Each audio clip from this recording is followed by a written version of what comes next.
नमस्कार। तो आज प्रस्तुत है एक नई कहानी सिद्धिदायक कवच और इसके रचयिता हैं विमला प्रभात। तो चलिए शुरू करते हैं। बहुत दिनों पहले सूरत में एक धनी मानी सेठ रहता था। शहर में उसकी कई बड़ी बड़ी दुकानें थीं। रहने के लिए बढ़िया कोठी थी। उसका व्यापार धूमधाम से चलता था। सेठ का एक ही लड़का था। उसका नाम था धनीराम। वह बड़ा हो गया था, लेकिन व्यापार की झंझटों से अलग ही रहता था। बाप अपने जीते जी इकलौते बेटे पर किसी प्रकार का भार न डालना चाहता था। एक दिन बूढ़ा सेठ संसार से चल बसा। उसका सारा कारोबार धनीराम के कंधों पर आ पड़ा।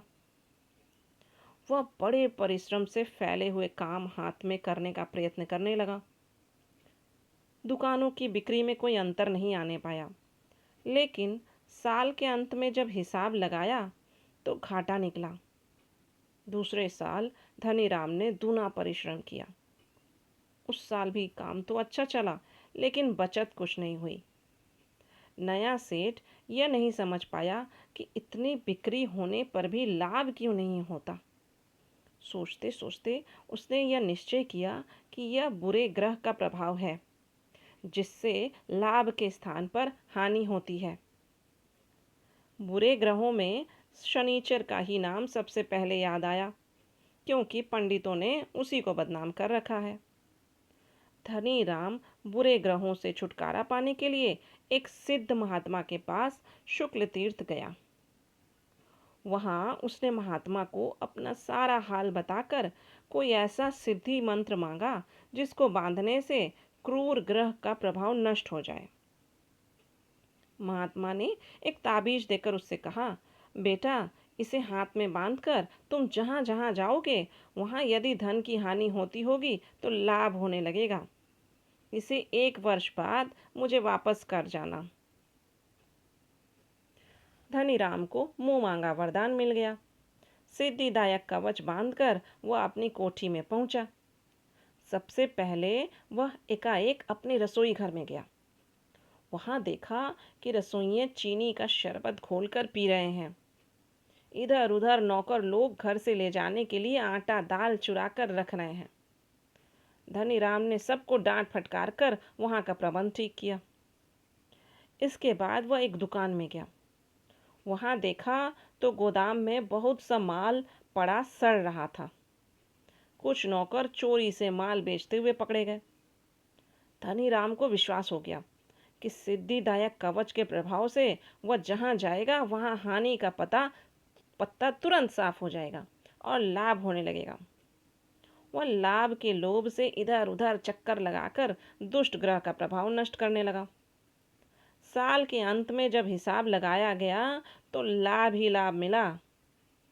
धनीराम को एक बार तो अपनी सफलता पर बड़ी प्रसन्नता हुई, परंतु साथ ही उसे ध्यान आया कि अब सफलता की कुंजी को लौटाने का समय आ गया है।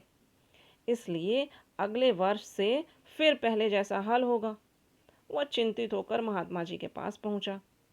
कवच का चमत्कार बताकर विनय पूर्वक उसे महात्मा जी से 1 वर्ष के लिए और मांगा, किंतु महात्मा जी ने नहीं दिया।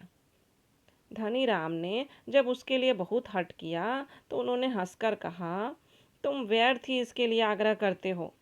इसमें तो कुछ भी मंत्र नहीं है, इसे खोल कर देखो। धनीराम ने कवच को खोला। उसके भीतर एक छोटे से कागज पर यह लिखा था, किसी भी काम में यदि सफलता चाहते हो तो छोटी से छोटी बात की देखभाल स्वयं करो।